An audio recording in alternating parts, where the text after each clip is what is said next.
Hey, what's up, everyone? Hopefully this is working. Whoa. I think I might be a little too bright here. What about that? That could balance it a little bit better. I think when all the light comes from my computer screen, it's too overpowering, so it might throw things off. So we'll see how this goes. Kind of a newish setup a little bit. And what we're doing today is we're just gonna chat. We'll see who shows up. We're doing our 3-year anniversary chat. 3 years ago today, November 5th, 2017, I uploaded the first Venom vlog episode. I think I recorded it maybe on the 3rd or 4th, and then spent like a whole day working on it to upload it. What's up, Cinnabon? Surprise, mother. Hello there, welcome. So let me jump in here so I have chat on my computer, so I can read better, because now where my phone camera is, where I do the live stream from, it is a little far away. Jump in here so I have chat. Oh, there we go. All right, cool. So it looks like there's like a 10-15 second delay, but we'll just hang out. If there's anyone here that wants to talk, we'll just talk random questions.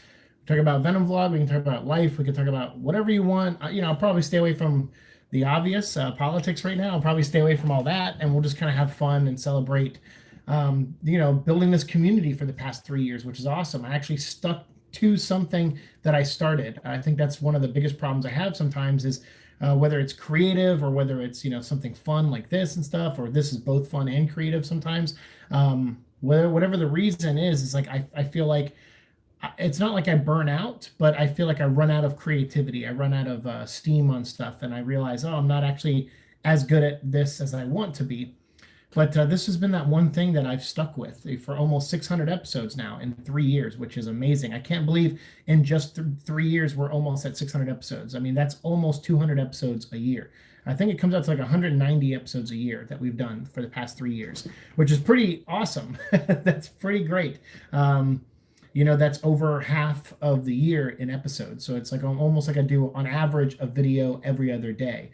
On average, which is great, even though lately I've been slowing down big time and been behind and stuff, but that's mainly because of not feeling well and a whole bunch of other things. In fact, I just had to quit one of my jobs. I've been trying to balance a lot of stuff lately, and there was a second job I was on the cusp of getting, and I went in and did a training day and stuff like that, and so I think I'll be going back at some point soon, but the main job that I have is I can't do it anymore. It's when my head hurts this bad, I can't physically go and do the other job. So that kind of sucks. So I had to make a tough choice. It sucks because I wanted to do both and make more money and get through the holidays a little bit easier, but with health and stuff, it's not going to be feasible right now. But there might be something else I can do coming up. So I'll talk about it more when things work out. Cinnamon is just playing Halo and Far Cry 3, 4, and 5. Nice. You playing Far Cry 3, 4, and 5 and Halo 1, or Halo and Far Cry 3, 4, and 5 of both franchises? I've never seen the Far Cry. We played one game called Blood Dragon, I think it was. And then I watched my roommate when I lived with Kevin play Far Cry 5, which I liked. I thought that was kind of cool. But outside of that, I don't know anything about Far Cry, unfortunately. What do you think about the last Carnage for Marvel Select? I think we talked about it in an episode a while ago, Superior Venom. We did an episode where I talked about a bunch of toys coming out for Marvel for Marvel that were Venom and Carnage related and symbiote related, and I think we talked about it already. I think it was an episode that we did like a month ago, maybe a little bit longer than a month ago.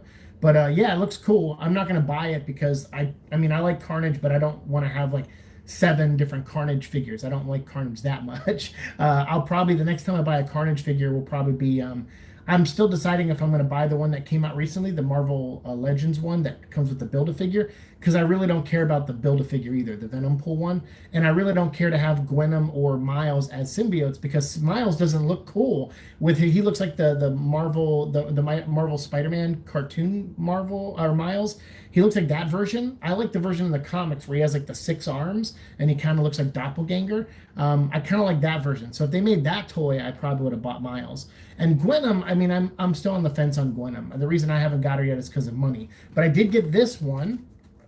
I did get this toy I pre-ordered it like, I don't know, 2 months ago or 3 months ago, and it finally came in. So I guess it released on November 1st, technically. I know other people get, sometimes get lucky and find stuff beforehand, but me, like, I just haven't had money to toy shop, so I waited for this to come in the mail. So I'm so glad. So I did get this one. That was the only one I really cared about. I might get Phage too, but that one was the one I really, really wanted out of the set. But yeah, the Carnage figure looks cool. I don't know if I'm gonna get it because I think the next time I buy a Carnage figure, I hope it's a movie version of Carnage like this. So whatever Carnage looks like in the movie, I hope they make a toy of him, and I'll probably buy that one. Hey, how are you tonight? I'm good, VC XZ. I'm hanging in there at least. My headaches are still really bad lately, so that's the only thing I've been dealing with. But otherwise, I've been doing okay. I went to work yesterday at SeaWorld, but I think that was my last day. Like I had to make a really tough choice with that job, and how tough it is on me sometimes physically.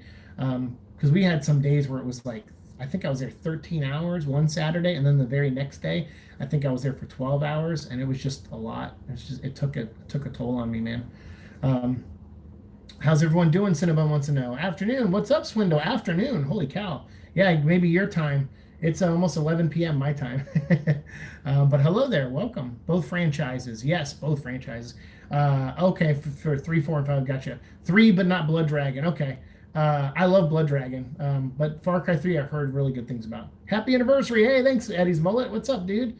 Yeah, 3 years ago, I uploaded my first video where I watched Tom Hardy training for Venom, for the role of Venom.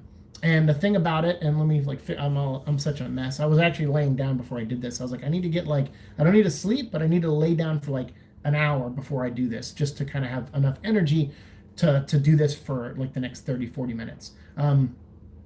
But when I started this show, it was a combination of, if you go back and watch early Venom vlog episodes, it was me. I did a reaction video to Tom Hardy training to play Venom, and he was like kickboxing and doing all these things to keep his cardio up and all these things, because he's on a movie set. He's got to run around. He's endurance. You're standing for long periods of time, filming a lot. He had to act all crazy. Like you need endurance for that. So he did a lot of training for that. And so I watched that, and that was my first video, and uploaded exactly 3 years ago today on November 5th, 2017. And I remember when I uploaded it, I was like, yeah, no one's really going to probably care about this. I'm just doing it for fun. And then I started doing more episodes, and we started incorporating other things that we're going to bring back on this show pretty soon. Because this season we talked about Flash Thompson, and he's not really a workout junkie. And plus I moved here, and it was during COVID. And so it was like I moved here from California to Florida, and I haven't had I had time probably to work out, but I haven't had the energy or the need or want to do it.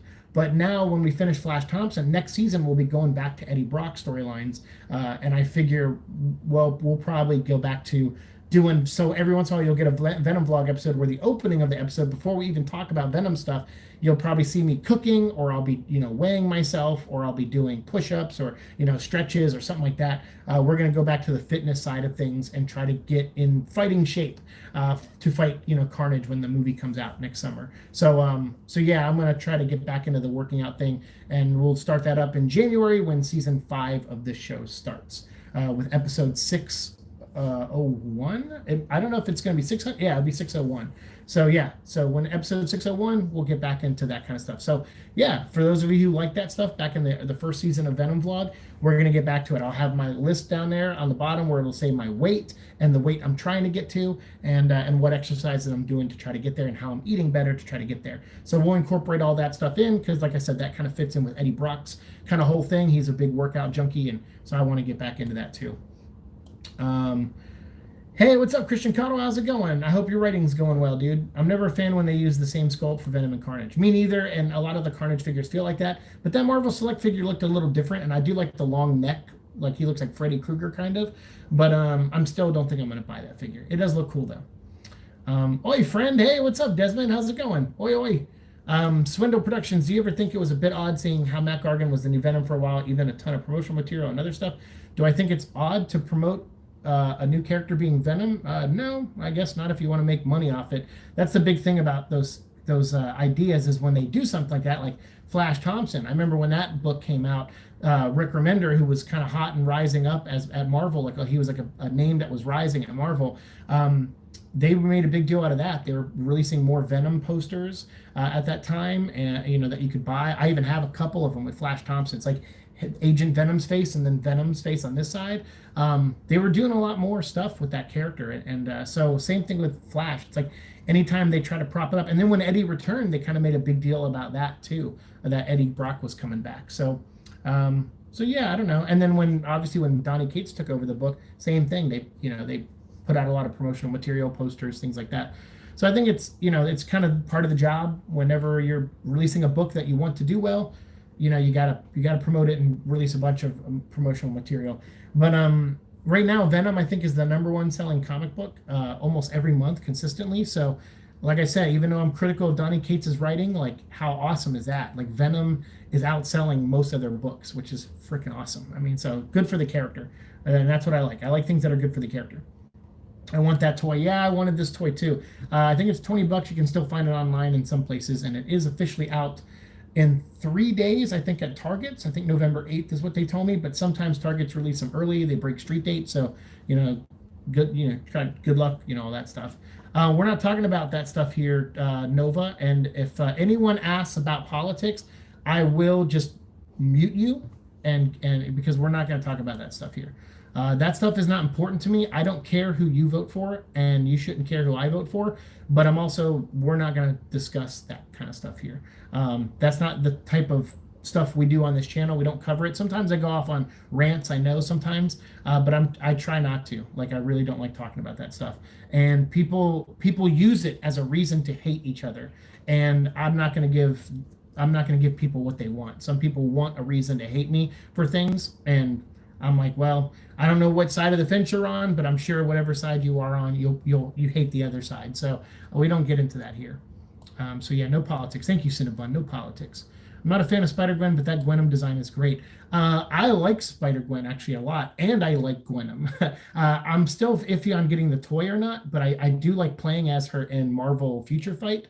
I've been knee deep in that game again, and I've been leveling up. My Venom is almost tier 3. Every day I play through the world bosses, and I fight them on ultimate mode so I can get those dimension dust or whatever the hell that shit's called.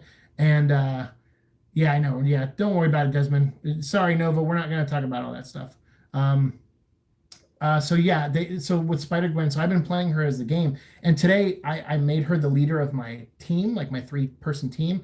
And I single-handedly defeated, I think it was Ultimate, was it Thanos? I can't remember. I fought one of the world bosses in ultimate mode, and she beat them without, I never had to switch out the character. She was, and she's only level 60, I think. She's not even reached her potential yet. But she's that powerful against Thanos and his children, which is pretty dope.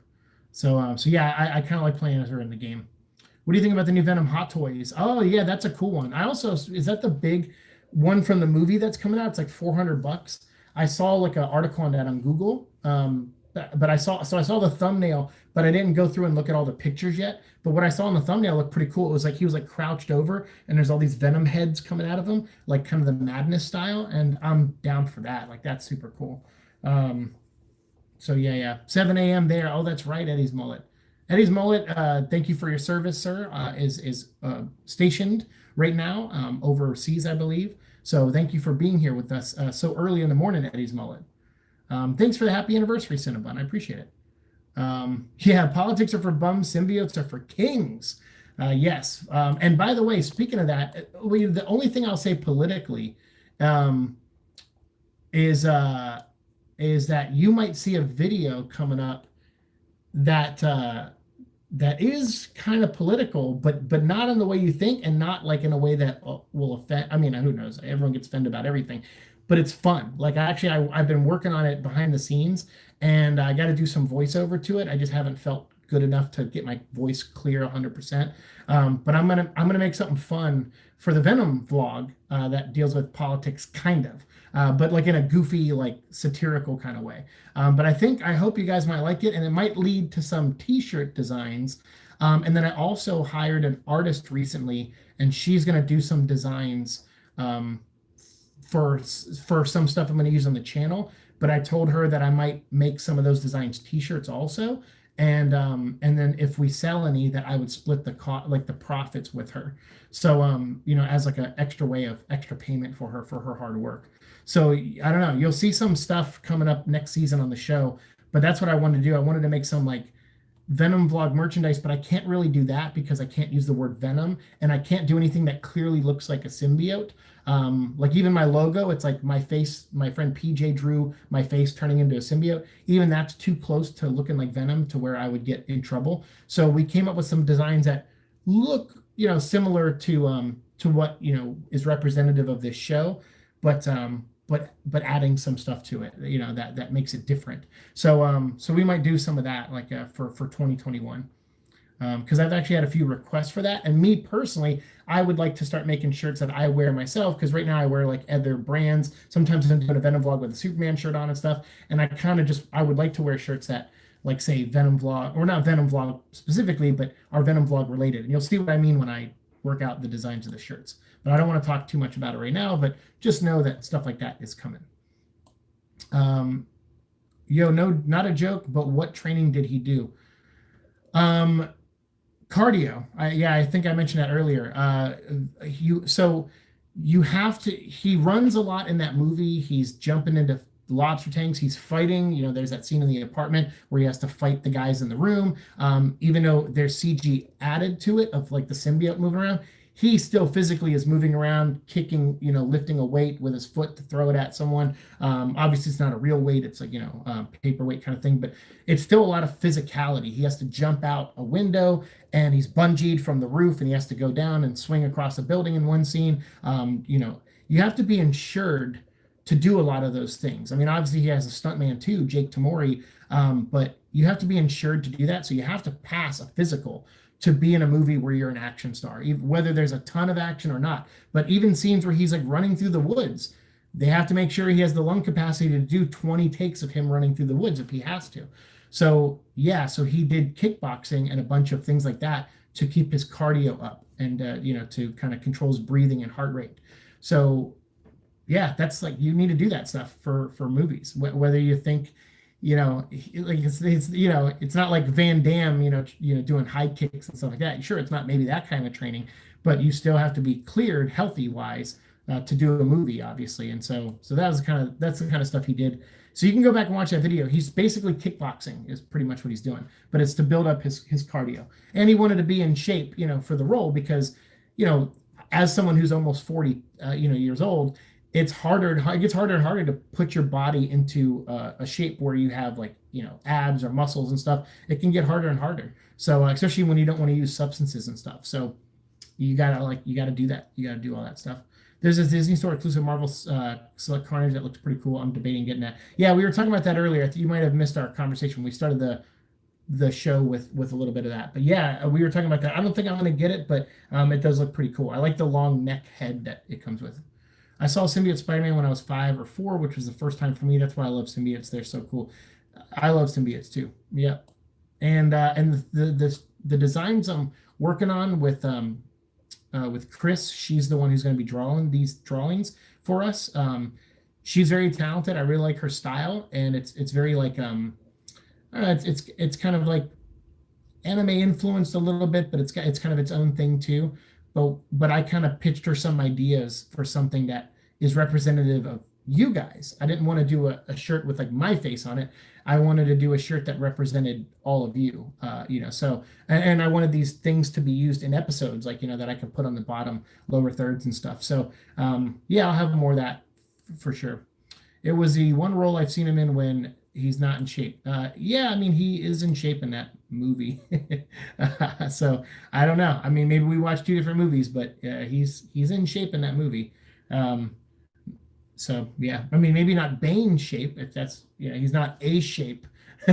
Like he's not like big like a tower like he was when he played Bane.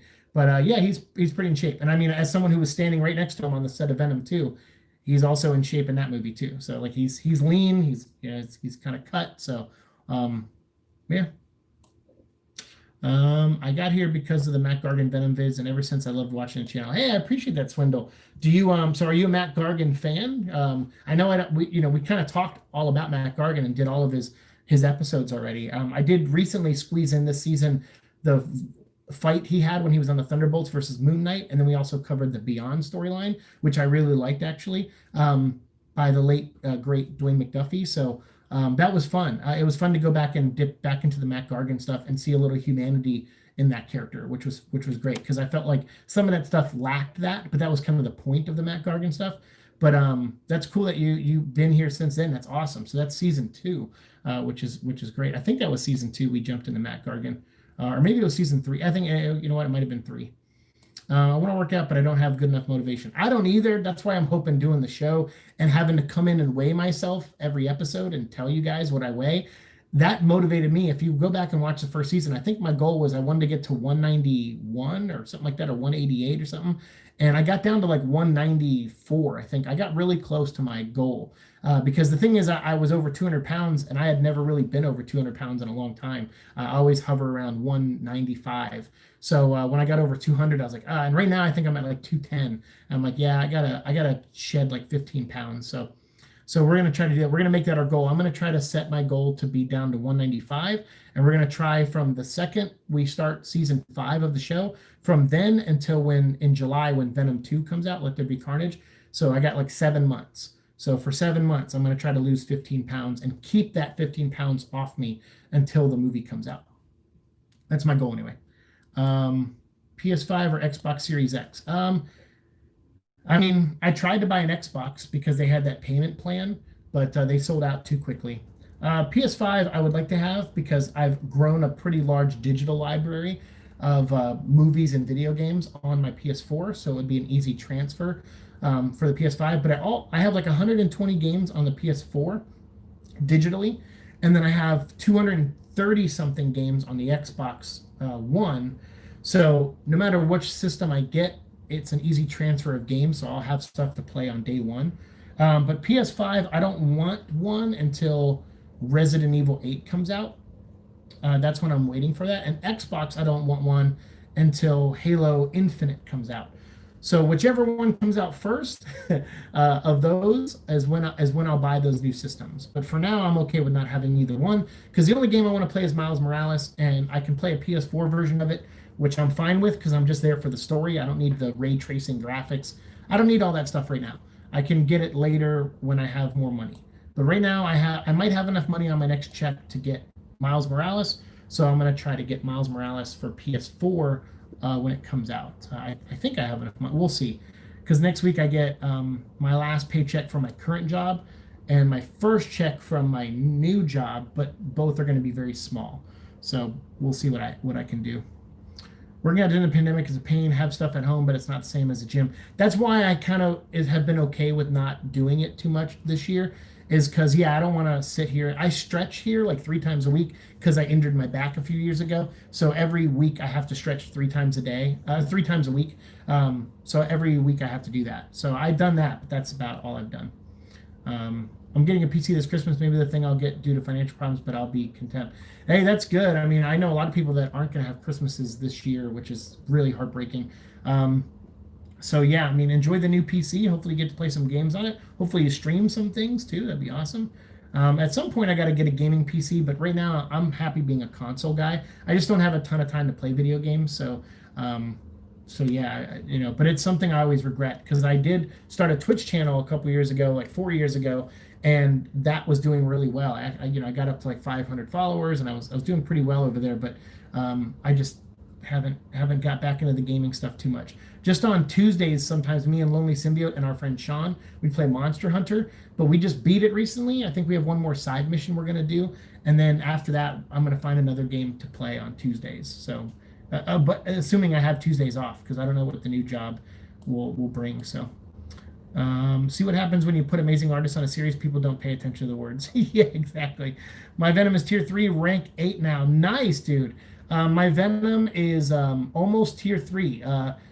So the 4 abilities that you got to get up to level 25, 3 of them I have at level 25, and I'm at 52% of the fourth one, getting it to level 25. So basically, every day I'm grinding, I'm beating the world bosses. I'm getting enough dust of dimension or whatever it's called, and then I go up like 10% or 20% per day. So I'm getting to the point now where probably in the next like 2 days, Venom will be all those 25s will be hit, and I don't know what happens. I haven't tier 3'd anybody, so I don't know what happens after that. So I don't know if I have to do something else after they're all 25, or if he just becomes tier 3. I don't know. Venom go num num. Yes. Is there a delay? I'm just reading. I'm way behind on comments, so that's all. There is a 10-second delay, but yeah, I'm slowly catching up on the comments. I level up Carnage to level 70 and maxed out his gear to 25. I hope he gets a tier 3 in this update. Oh, okay. He might, probably not in this update, but he'll probably will. I mean, they're doing, in a couple days, they're going to bring in the Carnage version of Miles, the Absolute Carnage version of him. So that could be a nod to another update coming up later on. He's going back and reading chat. Yeah, I'm just going back and reading chat. That hot toy looks amazing. It does, for sure. 11 here. Hey, 11's my lucky number. Carnage will get a mid-month tier 3. That'd be awesome. Oh, good. Okay, so yeah, good thing you leveled him up. Thanks for your service, Eddie. Oh, see, I'm way behind on comments, so I apologize. I work third shift, so my night, it's my night time too. Oh, that's right. Hot Toys figure looks sweet. Crazy expensive though, Paul says. Yeah, I know. It's $400. I don't know if I'll actually own that thing, but it does look amazing. You're welcome. You're welcome. I'd salute you if I could, Eddie's mullet. You can salute him. He just can't see you. President Venom or Eddie for Vice. Yeah, okay. So you're kind of on to the idea of what the video I'm making. So yeah, you're kind of in the realm of it, kind of. Virtual salutes. There you go. Who knew that a black goop-like material that gave Spider-Man a brand new suit would become one of the most badass characters in Marvel when bonded to a blonde buff dude or other characters? Yeah, Venom kind of came out of the gate, man. Like we talked about that early in season 1, like how his rise to popularity was like instantaneous. You have all these characters that have been around for decades, and they rarely get that moment of like rock star status. But Venom's pretty much had it since the beginning, which is fantastic. I was just surprised when I compare him to his size in Warriors when he was arguably in his best shape, but I know he was as big as Bane as well. Yeah, and that's the thing is like Eddie Brock technically should be like Warrior shape, if you're going to go for that kind of accuracy, for sure. So I kind of get what you mean. Yeah, like he's not in that kind of shape. Like to me, that's almost like steroid. Like I said, I'm talking about in shape where you don't take substances. Now I'm not saying he took anything, but I know, like for example, like Henry Cavill and a couple other guys, when they do these roles, some of these roles, they take supplements sometimes that are steroid-ish or like, where it's like from what I understand. I don't know personally, obviously, so this isn't like I'm not confirming anything. This is what I've heard, but in most cases they have to do something to add extra mass or that definition of some kind, but they, regardless of what they ingest, they still have to work their ass off to get in that kind of shape. And I think with Tom, for him, when he got brought into Venom, it was pretty last minute, because I know they were trying to do a Venom movie for a while, and then I think they brought him in like early 2016 and then went right into production like right afterwards, and then started picking up the cast along the way, and then started filming. And then I think they stopped filming for a while due to script issues, like that Tom didn't like on the script, or there was, I don't know, some kind of debate there about that, and then they came back and filmed some more. So it could have been one of those things like Hugh Jackman, when he said he did Wolverine the first time with X-Men. He didn't have a ton of time to train. He was on Broadway, so he was in shape, like as far as like a dancer goes, but like he wasn't like X-Men 2 in shape, where he's just like muscles and everything's defined and six-pack, and he's like eating no bread for like, for like months at a time, and it's like all lettuce and, chicken and stuff, or whatever his diet was. And yeah, that's like a different level of in shape. Like that's like magazine cover shape. But yeah, I think in the comics, Eddie is like a big bulky dude, but I don't know if Tom had the time to add that kind of bulk, especially after losing it after playing Bane. So, I don't know. I don't know, but I see what you mean. I got you. Paul says, yeah, I'm 49. I forgot what my abs look like. Yeah. At some point you just kind of go like, like you don't really give up, and it's the natural way. You're just like, yeah, it is. I feel like I could maybe still have I'll never get abs.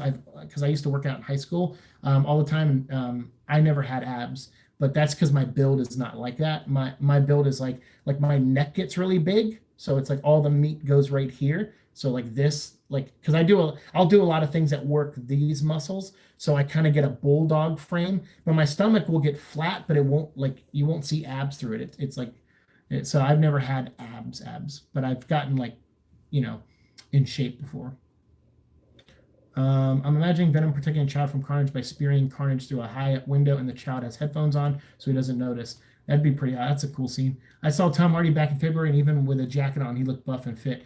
Yeah, F and 901. Yeah, I mean, I was standing right next to him on the set, and yeah, he had a jacket on too, and he was. I think was that with. Were you with us? F and 901. But yeah, he's a pretty buff dude. But not, yeah, like you said, maybe not warrior fit, but still work out to maintain that shape. Became a Mac Gargan fan, but Eddie Brock will always be my definitive Venom. Nice. That's cool that you like Mac, though. You could take Tom Hardy. Andrew's gonna fight Tom Hardy. Nice. Well, Andrew, you're my friend, so I'm gonna bet on you. Cinnabon, since I'm trans, would I be in the Divas division or the Make Superstar division in WWE? A question I've been wondering for a while.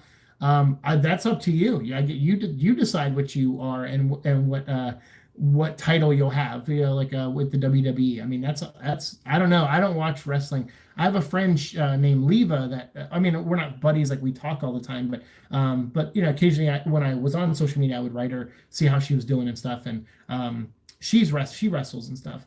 But I don't know much about that world, unfortunately. So I'm probably a bad person to ask wrestling questions.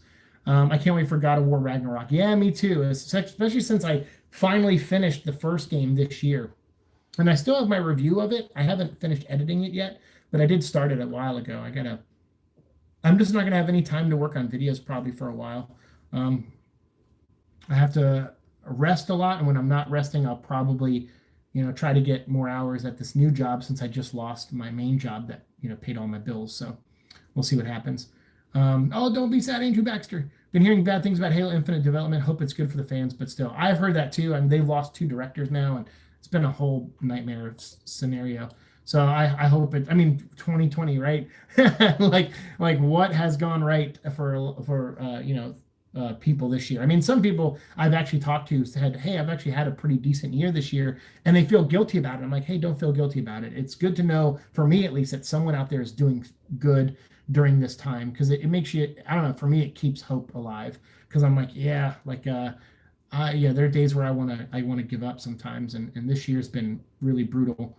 And it's funny because I moved all the way from California to here to be closer to family, never even seen my family yet, because they can't come down just because of, we don't have the money to even and they don't have the time. If we take one day off work, which is why it's scary to leave this job that I currently have. It's a little scary because it's like, what's going to happen? But I did apply to a bunch of places, and I have one job that I'm starting up now. So we'll see how things work out. Maybe everything happens for a reason, right? Did you become a Twitch partner in that time? I can't remember. I was like a affiliate or something. Like, I did get some kind of branding, but then they changed the rules on us, like YouTube has done for me numerous times. And they changed the rules, and they said, okay, well, you were an affiliate or whatever it was. And they're like, or was it partner? I don't think it was partner, but it was like, I think it was affiliate. But they're like, you are this, but now you're not this anymore because these are the new standards you have to hit. And at that point, I had already stopped gaming a ton. So I was like, yeah, okay. To me, Andrew, your main guy. That's right. Did you just say it? If I can afford it, to me? If he has Miles Morales on launch day, will you all watch the live stream? Andrew wants to know, if I have Miles Morales on launch day, will you all watch the live stream? I got to find out. That's the 10th. What day is that? Let me see. It's next week, right? I may have that day off. We'll see. Let me see. The 10th is Tuesday. I do not have Tuesday off. But I'll play it on Tuesday when I get home from work. I'll play it Tuesday night. Or Wednesday night, whichever one. I think Wednesday will be better. Actually, I could probably play it all day Wednesday. Yeah, I when I saw that trailer, I did a trailer reaction to both of the trailers, And I love Miles. And as Andrew knows, Andrew and I went to the he invited me as his plus one to the Spider-Verse premiere. So we actually got to see Into the Spider-Verse with the cast and crew and be on the red carpet and go to the after party and meet all the actors and Phil Lord and Chris Miller and all that video and that time I had there and just the amazing experience is all due to Andrew. So yeah, Andrew is the main man. um, did you? So no, I didn't become a Twitch partner. I think I was like an affiliate, but then they changed the rules, so I wasn't. Thank you for the 9 thumbs up, by the way, everybody. Oh, you beat Fatalist? I don't know if I beat Fatalist. My Venom is Venom. There you go. Miles' uniform is out already. I is it? Because I thought it was a countdown to next week. Because it's supposed to be on sale, and I don't remember seeing it on sale today, or did it come out today? I don't know. I saw the little boxes when you went to the store. They sold like little Miles boxes, so I'll have to go back and look because I just finished fighting some world bosses before I started the stream, so I can try to level Venom up to tier 3. But yeah, I'll have to pay more attention to that stuff because I have the Gwenom costume and I have the Rune Venom costume, and I made the Rune Venom costume mythic, and then I upgraded Venom. What's that thing where it's like it goes from level 1 to level 6, but it's like it's below the abilities. I can't remember, but I leveled that up to level 6. There's so many things I've done on that game already. So Venom, once he hits 25, he'll be as powerful as I can currently make him until I upgrade his ISOs. Who do you think should play Miles Morales in the MCU? Oh, that's a great question. I don't know. Oh, the kid who plays him on the Spider-Man video games is awesome. Like I think I've seen a picture of him in real life, and he looks like he could be a great Miles. So I don't know. Actually, I'm not very good at casting stuff most of the time. So like I think the only casting thing I've ever recommended or thought of was Christian Bale as Batman. After I saw American Psycho, I was like, oh, he'd be a good Batman. And then he became Batman, and I liked him as Bruce Wayne, but I didn't really like him as Batman too much, except in the third one. The third one, I kind of liked him because he was a little bit more Bruce Wayne in his Batman, which I kind of like that sometimes. But yeah, I'm not very good at casting, but I do love Miles as a character though. He's so great. I did it. I kind of liked him when he first got created by Bendis, but then I thought Bendis didn't write him too well after that. And then other writers came on after that. And I feel like in the comics, he's very rarely reached his potential. But when I saw that movie, like to me, I'm like, that is Miles Morales. Like that is him at his fullest potential right there. And then with room to keep going up. So and I'm excited for the game. Like I'm so excited he's getting his own game. I'm so pumped for that. Stallone goes to Australia to take things that aren't legal in the U.S. Stallone, no. Hugh Jackman was on that diet for 17 years. Think about that. Yeah. Yeah, I think he was like my age when he played the first Wolverine in the first movie. And then like 17 years later, he's like in his 50s. And he's still in that shape. Like he wasn't as cut in Logan as he was in previous movies. But like, what was the one he did before that? Was like he was in Apocalypse for one scene, and he had to be naked and shirtless in that. So he obviously worked out for that one. And then Days of Future Past before that, he was really ripped. So yeah, to put yourself through that physically at that age is like, it's not easy. And yeah, for that long of time, for 17 years, he had to look like, he had the best shape of his life. Even in Swordfish, he did that movie Swordfish in between 2 of the X-Men movies. And there was, in that movie, he's really lean and cut. Which is, yeah, it's like, dang. And then he did that robot movie where he's like the boxer and he's like in shape in that movie. So, yeah. The question is, who is the imposter? Siike kind of sus. I am. I am a little sus. I don't know. Maybe I am the imposter. You know what? Maybe I'm a symbiote imposter. I was at Grace Cathedral during the church scene in Venom 2 when they were filming. Oh, that's right. I think I remember us talking about that before. That's right. Yeah, that's right. The church scene. I'm excited to see how that scene plays out in the movie for sure. Obviously, we have a lot of theories about that. I think we made a video on that too. Anyone ever listen to Tom Hardy's old rap mixtape? It's not bad. Yeah, I've heard that. Because I think him and Riz Ahmed were friends back then, and I think they both kind of rapped together sometimes. So that's why they were excited to work with each other in the Venom movie. I'm buying Halo Infinite regardless. I mean, me too, for sure. What? A code from Miles for me? Shit, I need to catch up on chat because everyone's probably already reacted to that. Are you for real, dude? Yeah, message me privately and we can figure that out. Like that would, dude. I'm gonna play. I want to play the living hell out of that game. Like I'm so pumped for it. If you saw my trailer reaction, I flipped out. Like it's because I was watching that. I think it was like what 8 months ago or something. At the beginning of COVID, I was here in Florida, and they did like some kind of showcase for PlayStation. I think it was, and they start off and you see this electricity and I'm like, what's going on? And then you see his arms and I'm like, I still couldn't put it together. And then I saw the base of his Spider-Man mask and then it started peeling away and I saw his face in there and I just go, Miles! Like I just screamed out loud. Oh man, I'm so excited for that game. And yeah, the PS4 version is all I can play right now, but I'm excited to play it though. I know it won't look as good as the PS5 version, but for me, it's about the story right now. I just want to play the story. And I saw that cover they released. There's a variant cover of a comic coming out, and they show Prowler on it. And actually, in my first reaction video, I asked that was one of my questions, like, "Oh, are they going to put Prowler in this?" Because Prowler is one of my favorite Spider-Man characters, but it's the Hobie Brown version. So I know when you do Miles, you typically make his uncle Prowler. So I'm kind of curious how they're going to play that in this game. If it's going to be his uncle, if it's going to be Hobie, maybe it's both of them. I don't know how big a role Prowler is in this game. I know the Tinkerer or the Thinker or someone is the villain. So I'm curious. I really want to see what they do with this game. I'm so pumped. I love the neon costumes. They look amazing. Hey, what's up? It's been a while. What's up, Hotspot? How you doing? Miles Uni came out today. Okay, I gotta look for that. I gotta look for his costume. What is the Miles uniform are you talking about? In the Marvel Future Fight game, he's got 6 arms. He's like a 6-armed Spider-Man, like doppelganger. He looks like a Carnage monster. He's awesome looking. I love the design. If he's out today, then I'm just gonna, when we finish the stream, I'm gonna go buy him because I think he's only like, if he's on sale, he should be 1,050 crystals, and I can buy. Hey, Echo, I can buy that for $10. So I think I have $10 in my bank account. I can do that tonight. Why did the Scarecrow get a promotion? He was outstanding in his field. Nice. He was outstanding in his field. Nice. I love dad jokes. A dark Bruce Wayne always makes good drama. All the time.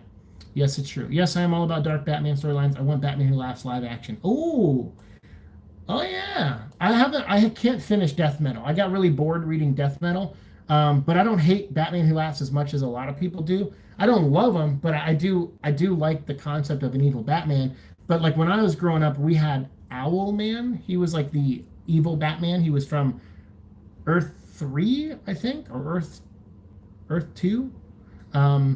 Grant Morrison did a story on it too once. I like Owlman. In fact, I like him a lot. In the animated movie, James Woods voiced him, and he did a phenomenal job.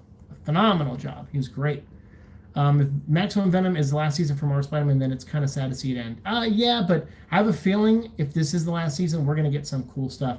I kept thinking, like, look at Venom as a property now. Like, Sony realizes that it's a moneymaker. They have the first one, and it made $850 million, I think, and then after DVDs and Blu-ray sales, over a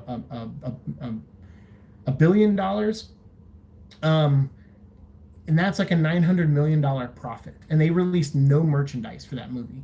This is the first toy we're getting for this movie, for that first Venom movie. And we just got it 2 years later, right now. So, and I'm sure Hasbro and Disney probably get a lot of the profits. I don't know how the marketing works on that, or the money works on that for merchandise. But I do know they had to get special permission, I think, to make this toy. So I'm glad they made it. It's awesome. I can't wait to open it and check it out. I'm going to do a review video for it coming up soon. So you guys will see that coming up. So we'll check it out in like close-up detail. But I'm thinking like, all right, you got Venom big in the movies. We got a second movie coming out with Andy Serkis directing it and Woody Harrelson in it as Carnage. You have Maximum Venom, the cartoon series was I think a hit as far as like viewership goes. And that'll be coming to Disney Plus. If you had not watched Maximum Carnage, you can watch it on Disney Plus starting November 24th. You can watch all 6 one-hour episodes on Disney Plus at that point. So I'm thinking Venom cartoon. I think it's well past time that we get a Venom cartoon, and I wouldn't be surprised if they are working on one. And I don't mean a Spider-Man cartoon where Venom is like the other character in it. I'm thinking it would be awesome to see a Venom cartoon. and it could be part of the Spider-Verse, like Into the Spider-Verse, because Chris Lord and Phil Lord and Chris Miller, they're working on a bunch of cartoons right now for Sony and Spider-Man.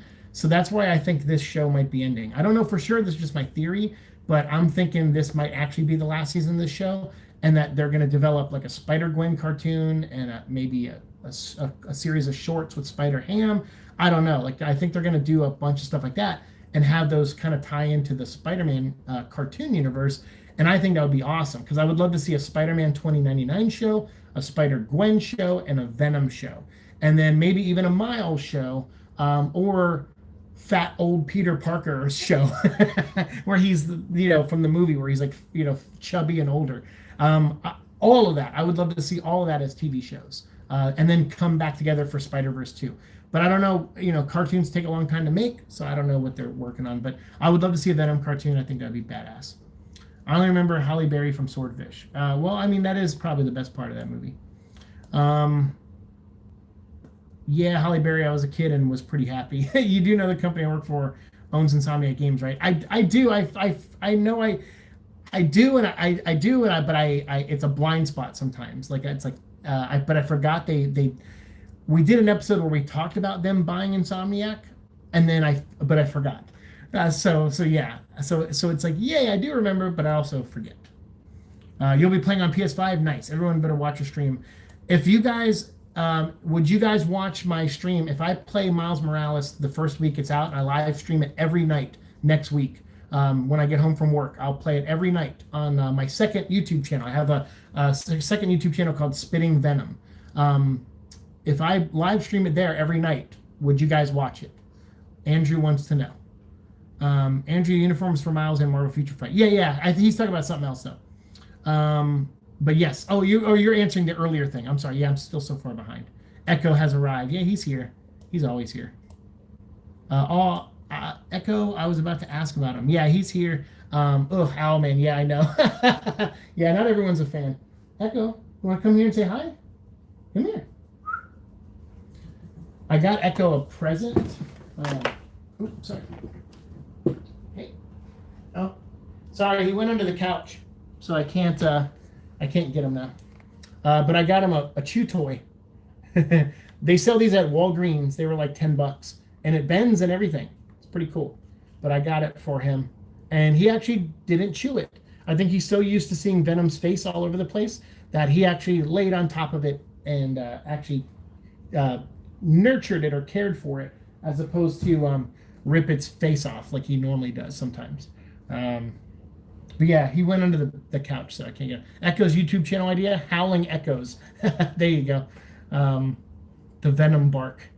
New 52 Owlman was lame. Oh, he's Bruce's brother, except maybe not. Bye. Gee, thanks, Snyder. Yeah, no, I didn't like. What was the New 52 Owlman was Court of Owls thing? Yeah, that's where Snyder kind of lost me, like as a writer. And every once in a while, I get back into his stuff. He's like Donny Cates. It's like, I'm like, oh, he's got a good idea here. And then I get like 3 issues in, and I go, I don't really like it. So him and Donny Cates have a lot in common as far as my personal tastes go. They write almost the same. It's a lot of ideas, and really that's it. So yeah. Eddie's mullet. Sony doesn't get any merchandise profits anymore. Oh, that's right. They gave all that to Disney. So that's probably why this figure exists, because Disney was like, hey, let's make a little bit of money off that Venom movie that was so successful. Why was the stadium so cool? There was a lot of fans. Wait, there wasn't. Oh, geez. It was Sony that finally got Marvel to realize the character's potential. Once again, Sony saves Marvel. I mean, here's the thing: is that movie great? No. I'm not going to sit here and pretend like it's a 10 out of 10 movie, the Venom movie. But it did something that people were drawn to. It was very simple in its execution. It felt like a movie that was from like 20 years ago. Like it felt like a time capsule movie. It was like, oh, did they film this in like 2006 and then release it now? Like it felt like that, or maybe even 2003, like when Daredevil and Ghost Rider, around those times when those movies were coming out. It felt like a movie from that era. And I think people found that kind of charming on some level. Like, hey, this isn't complicated. It's not like it has to be part of a big shared universe. It's kind of its own thing. And of course, now it's going to be a part of something bigger. But I think people were just kind of, I don't know. And I think Tom Hardy just has a big fan base. I think a lot of people just like the guy. I mean, he's the reason I wanted to see the movie. When I saw it was coming out, I'm like, yeah, they've been trying to make a movie for like 20 years, starting with Dolph Lundgren and all the way till now. Like, who gives a crap? And then they said, oh, Tom Hardy's playing Venom. And I'm like, oh, I'm going to go see that movie. And that's why I started the YouTube channel. I'm just a Tom Hardy fan. I think he's one of my favorite actors in Hollywood. He commits to the roles he plays. And I'm like, so when I heard he was playing Venom, I'm like, this guy could get any movie he wants. Like he had made The Revenant at that point. He was like, nominated for Oscars and stuff. And he was like, I'm going to play Venom because my son is a Venom fan. I'm like, that's so cool. That's so cool. Yeah, let's see. Hold on. Am I caught up on everybody? Get him Spider-Man instead. Yes, get him Spider-Man. How would you feel about a live-action Spider-Man movie, TV show with all three Spider-Man, Tobey Maguire, Andrew Garfield, and Tom Holland? I mean, I don't want to see that at all, to be honest with you. I think this, like, I don't know. People need to learn to let go, I think. Like, and that sounds mean, I know, but, like, everybody's like, oh, Tobey's the best Spider-Man, and Andrew's the best Spider-Man. Those movies don't need to continue. Like they're over. It doesn't matter. Like that's how I feel. I like moving on from things when it comes to that. So for me, seeing a movie with all three of them, it's like it's smart as far as like here I may not like it, but it's smart business wise because it would make them a shit ton of money. So just because I'm not into the idea doesn't mean I don't think they should do it. Because I think because I said this in a previous video, if they put those three in a movie, it will kill. That's why Flash right now has like 3 Batmen in their Flash movie, and I think like Brandon Routh said he wants to play Superman again in the movie, and it's like that's why they're gonna do that stuff because they know that nostalgia and those people who grew up with the Raimi Spider-Mans and then the person who grew up with the Tobey Maguire Spider-Mans and now the younger people that are growing up with Tom Holland, you got 3 generations of Spider-Man movie fans there that are going to come see your movie because of that interaction. So I think it's smart to do it business-wise because that's a guaranteed, I think, $1 billion. I'm just not into the idea too much. I like what Spider-Verse is doing, the cartoon universe where you can bring in any Spider-Man. I would like to see more stuff in that realm. I don't know if I don't know. It works on something like the CW shows when they're just like, oh, we're going to put in Burt Ward, who played Robin in the Adam West show. Like, we're going to have a scene with him in the show. It's like that kind of stuff works because it's a TV show and episodes coming out every week. And you're just kind of like, And I think Zack Snyder is probably going to do that with Justice League. I think he's going to do a cool DC cameo in every episode now that it's 4 episodes long. So, and that'll get you to tune in every week. So I think it's a good business thing. But I don't think it's a great creative thing. But that's just me personally. But that doesn't mean I don't think they should do it. And if they do it, it's not going to prevent me from seeing it. That's for sure. Do you have any info? Do you even have any info about Venom 2 or just barking unnecessarily? Did I say that this episode is about Venom 2? No. You must be new to my channel. Oh, you're just a troll. I gotcha. Yeah, I mean, I was on the Venom 2 set, and yes, I have been privy to some information about stuff, but I'm not a scooper. I'm not someone who breaks the trust of people who tell me secrets, and I don't regurgitate secrets on here for views or clicks. So if you like that kind of stuff, if you like, people without integrity and things like that, then you're in the wrong place. You're in the wrong place. So you know where the door is, don't let it hit you on the way out. But this episode is not titled Venom 2 Movie News. This episode is titled 3-Year Anniversary of the Venom Vlog. So we're here to talk about anything and everything that this show, started as and has become. I don't have Venom 2 Movie News for you. So fuck off.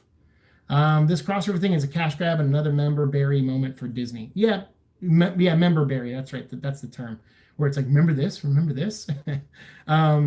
What vehicle would the Flu have? A choo-choo train? Cinnabon? Are you sure you're not a dad with those dad jokes?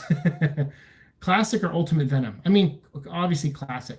Ultimate Venom I never really got into, and that's because the idea was neat, but I didn't like how they wrote Eddie Brock. He was like this creepy, like he was a college kid, but he was hitting on Gwen, who was like 15 years old. Like he was really creepy.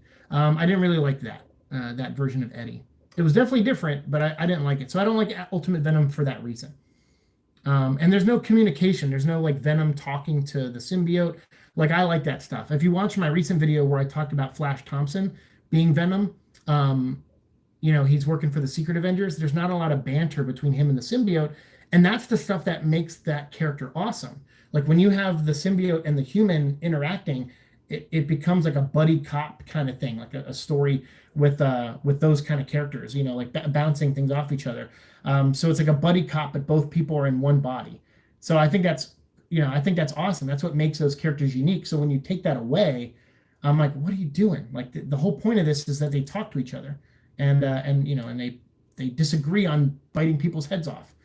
Look at Star Wars Episode 9, Member Berry. Yeah, I don't even remember that movie.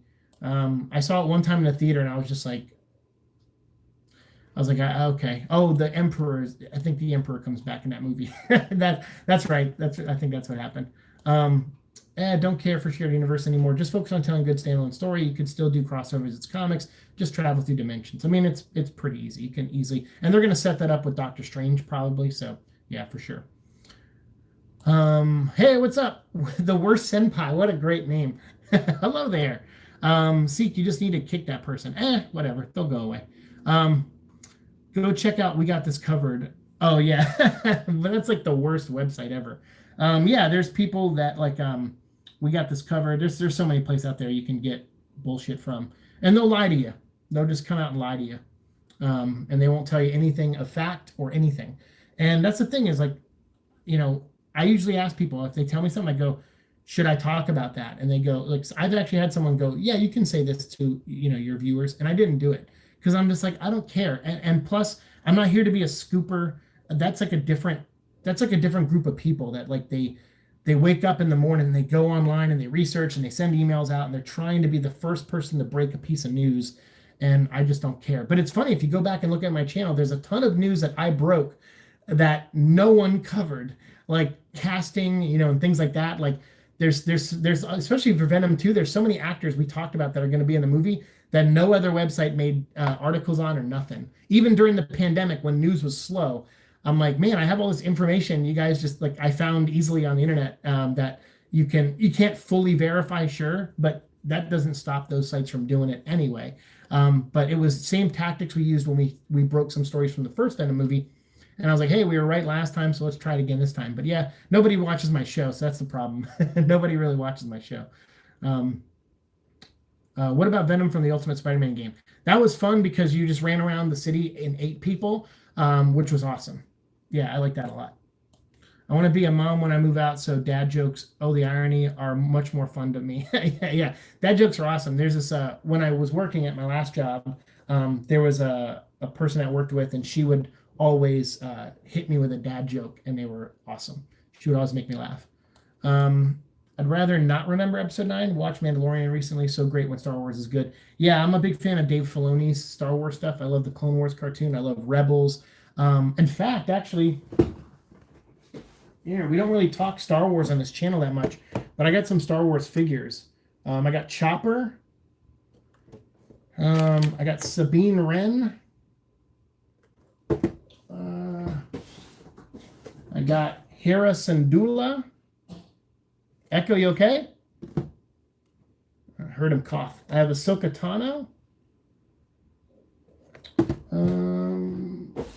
What else I got? I got the second sister Inquisitor. I think I just read the word Inquisitor and I thought it was the same Inquisitor from Rebels, and then it wasn't. But that's okay. She looks cool. I got Kanan Jarrus. And my friend Nathan recently got me Zeb. Arula, what's his last name? Aurelios. Zeb Aurelios. So I'm just missing Ezra. So I'm going to probably order him at some point. Echo has COVID. Don't say that. Don't make that joke. Because I think animals can get it.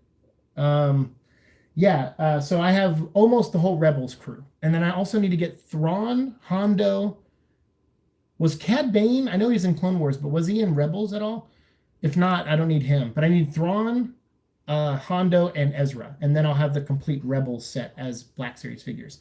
Um, so yeah, I'd really like to get those. Rebels is awesome, and so when I heard he was going to go and do Mandalorian, I was like, all right. But I don't have Disney Plus right now. I'm gonna wait till the season is near its end and WandaVision's about to start, and then I'm gonna get Disney Plus then, so I can binge all of Mandalorian and then watch the WandaVision weekly.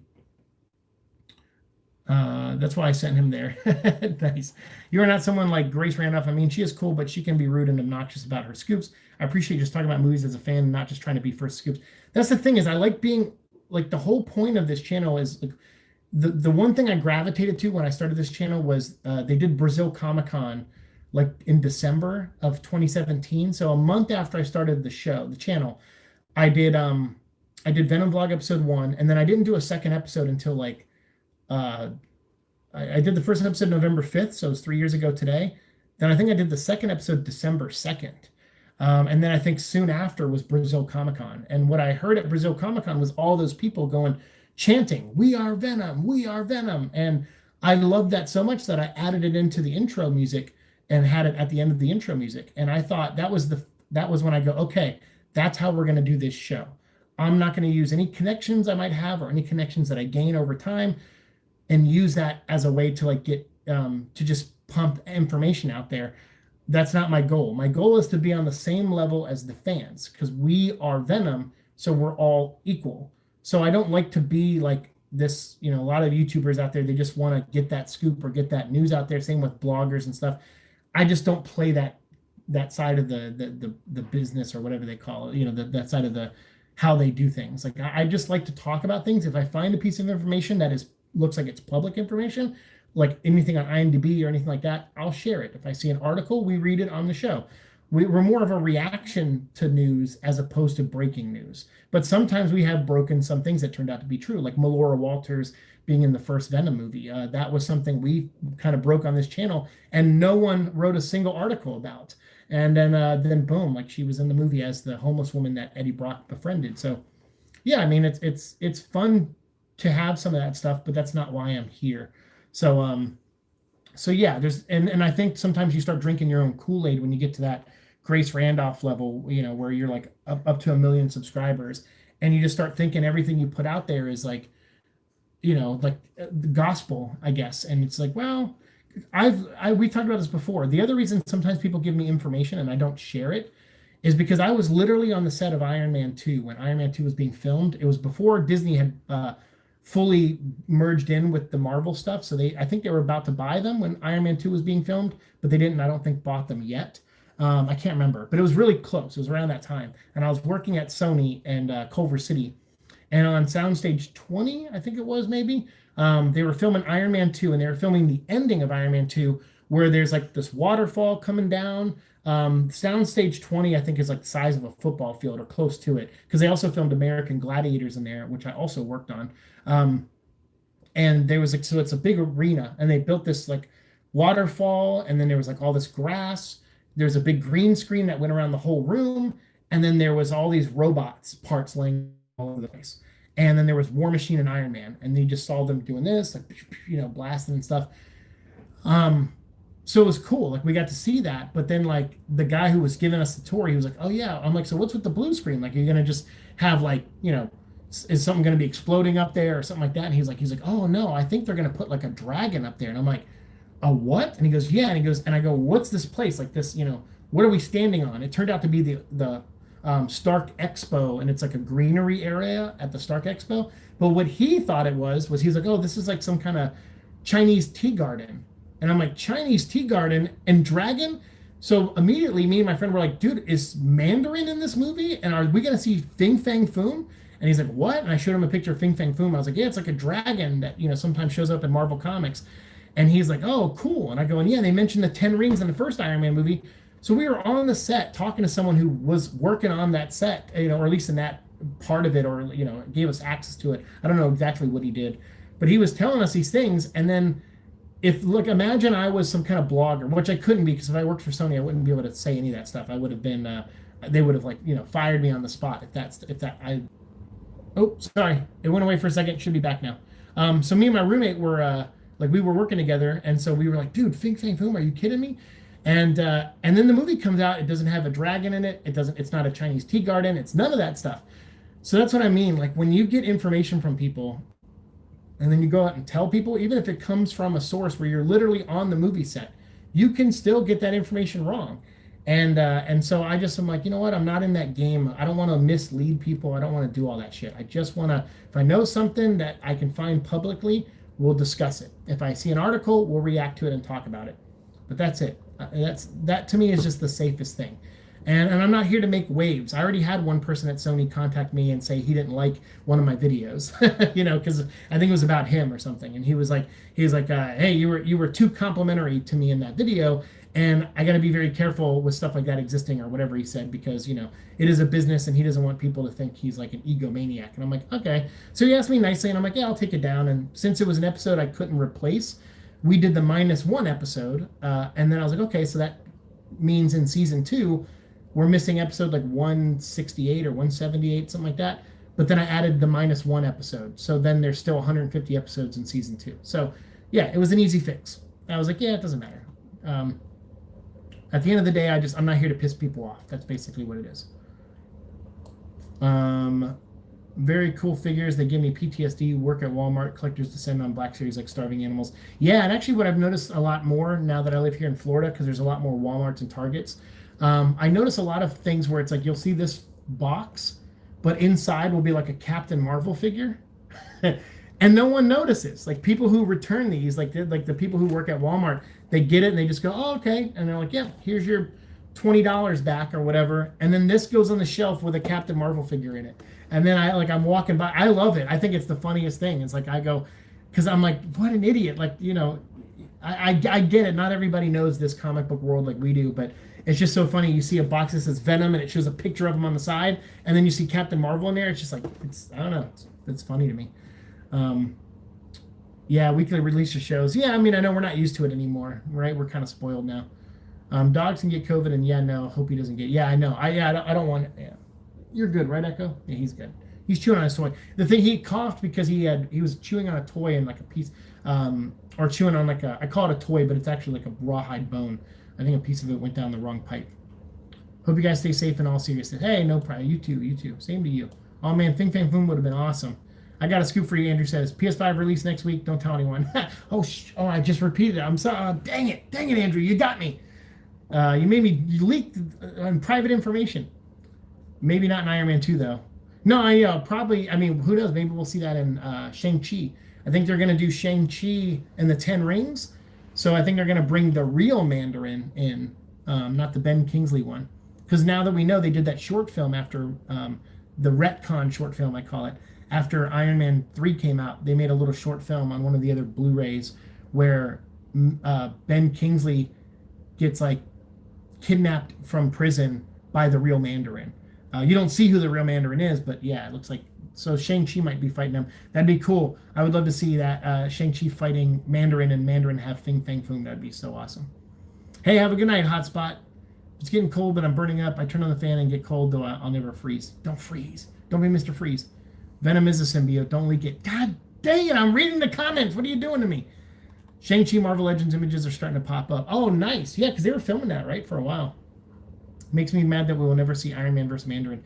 I mean, it's all right. I'm okay with them doing different things, and honestly, Shang-Chi doesn't have like a great rogues gallery either, so it could be a cool way to kind of make him feel like a part of the Marvel universe, that he's like fight, because Mandarin, if you look at the Iron Man movies, yeah, in the comic books Mandarin is kind of an enemy to Iron Man, but in the movies not really, because Mandarin is used by Aldrich Killian. Like he's like, oh, I can't find the real Mandarin, so I'm going to hire this actor to play the Mandarin, and I'm going to control him and get him to do what I want him to do and make him look like a terrorist, so that I can, take out, the president and whatever his stupid plan was, and make extremist people or whatever he wanted to do. He wanted to make Winter Soldiers out of like energy or whatever, and they blew up. So anyway, so Mandarin doesn't really have a beef with Tony Stark, other than some of his generals in the first movie that Tony Stark got away from. But even those generals were killed by Ironmonger, because he's the one who stole their tech and everything and stole that armor suit from them. So from one of his generals. So yeah, I would say it's a bummer from comic book fans not to see Iron Man fight Mandarin, maybe, but I think it'd be cool for Shang-Chi to go up against them. That'd be kind of neat. 2000 Man Reborn, what's up? Yeah, remember that 2012 rumor that Avengers the movie was going to have Loki reading the Masters of Evil with Thanos and Invasion Fleet of Skrulls? I mean, so many things. Yeah, so many things. Rumors indeed. Got him. Shang-Chi wrapped last week. Oh, awesome. I effing started wheezing. No wheezing. WCXZ. Rogues Gallery transplant is easy in movies where there are so few villains per movie and they usually end up dying. I mean, we're going to have to figure that out for Venom, man. Venom has a symbiote in the first movie, multiple symbiotes, but mainly just fought Riot. Then we're going to have Carnage in this next movie, although we're probably going to have Shriek too, so that'll already introduced other outside elements that aren't symbiote related, so that'll be fun. I'd really like to see Mr. Negative in a Venom movie and not in a Spider-Man movie. I like Mr. Negative, plus you could have a scene where Mr. Negative touches Venom and he becomes anti-Venom for like a couple scenes, like they did with She-Venom in the first movie, so you could have like an anti-Venom cameo, kind of, as long as it fits the story and stuff. But, you gotta make toys, man. But I would love to see stuff like that. I would like to see Venom fight outside of symbiotes, but I have a feeling Venom will probably get caught up in the Sinister Six stuff that they're going to do live action with Spider-Man and Tom Holland.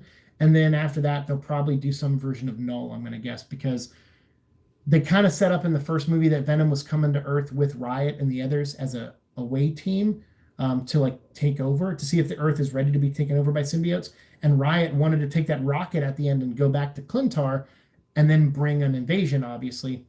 So I think in the next movie, Avi Arad said that they're still going to touch on the invasion stuff a little bit.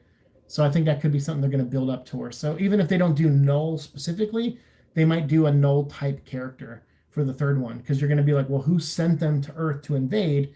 That's where you bring in your big bad guy to fight. But then it's just going to be more symbiotes. So I don't know. But the cool thing is, if they do the Sinister Six at that point and Morbius and all that stuff, you could put symbiotes on Spider-Man, Morbius, Black Cat, if they do a Black Cat movie, Silk, if they do the Silk TV show. Like, you can put symbiotes on everyone and do a live action version of that kind of story. So not that we need another one of those, but just saying.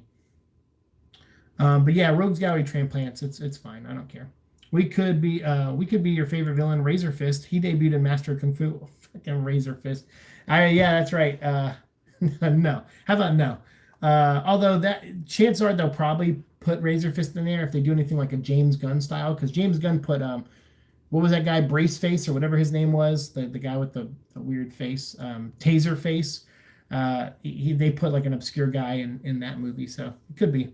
And Batroc the Leaper, that was kind of cool. They put him at the beginning of Winter Soldier. That was neat. Would love to see Flash as Anti-Venom in Venom 3. We got it. Well, not me, because the Flash Thompson in that universe sucks. Like, no offense to that kid. I mean, yeah, he's a different type of Flash Thompson, but I don't want to see that little, skinny kid play like Anti-Venom or Agent Venom. Yeah, the kid in the Spider-Man universe, like, who's Flash, like, nah, I don't want to see that. Venom vs. Symbiote Invasion would be cool, Walking Dead Venom style. Yeah, I would like to see a Book of Eli movie with Venom, or Logan style, where it's like it goes like 30 years in the future. Eddie Brock's like 50 years old. He's got the symbiote still, and they're just trying to survive in like a post-apocalyptic world. Although I feel like most people will just equate that to Mad Max and be like, oh, it's Tom Hardy doing Mad Max again. So yeah, maybe it's not the greatest idea, but it'd be a fun cartoon episode. How about that? If they do a Venom cartoon, they could do that in a cartoon episode. Razor Fist so lame. God, what a terrible first villain for Toxin. Yeah, he's got razors for fists. Master Chief with the Venom symbiote. Oh, don't stop it. Stop. Guys, I gotta go. I need some alone time. Yeah, Agent Venom, that's right. One of my dad's favorite game modes, Seek and Destroy. I'll shut up. Seek and Destroy is the name of my other show on this channel. If you noticed, I went through and cleaned up my entire channel. So now we only have Venom Vlog, Parasite Podcast, and this show, which is Venom Vlog Live. So we have those 3 Venom shows on this channel, and then we have Seek and Destroy, and that's it. And I'll still pop up the last few episodes of Highway to Hell, where we talk about Ghost Rider. And I've been hearing some more rumors about a Ghost Rider movie starring Keanu Reeves. I don't know if that's true or not. Of course, it's just rumors and stuff. But if that turns out to be true, we might make a Ghost Rider show permanent on this channel. Over on my gaming channel, I started uploading my Resident Evil videos, and I have some new ones that I recorded this past weekend. Not this weekend. I think it was Monday or Tuesday. I recorded some episodes of Nemesis, instead of Nemesis, Nemesique. And that's my Resident Evil show. We're going to follow the reboot of the Resident Evil movie over on my gaming channel. And then every once in a while, I'll play some Resident Evil games on that channel. Like this winter, me and Lonely Symbiote and Sean, we might play some co-op Resident Evil 6 together and Resident Evil 5 together. So, because those are two games I haven't really played in full on my gaming channel yet. So we'll probably knock those out. But yeah, we're going to I made some set photos came out for the new movie. An actress came out saying she's going to play a specific character from the games that people weren't expecting to see. So I have those videos coming up, and they'll go on my gaming channel probably sometime early next week. Wasn't thinking of that Flash. Imagine new Flash for Venom series. I mean, I would like a new Flash, but I think Venom is kind of tied to Spider-Man now. So I think you got to stick with. You're going to have that version from now on. MCU switching villains feels new. Shang-Chi does need villains for his possible future trilogy. Well, yeah, we'll see. I mean, I guess that would be cool if they kept making Shang-Chi movies. But yeah, you can give them villains from all over the Marvel Universe, which is kind of neat because that could take them into new directions. Heck, you could have Shang-Chi team up with Blade to fight some kind of like Chinese vampire mafia, or something. Like you could do all kind of crazy stuff with that. That'd be awesome. I'm on the highway to hello, everyone. The fitness grand. Oh, speaking of highway to hell too, I might do the Seek and Destroy show. I think we're coming up on episode 100.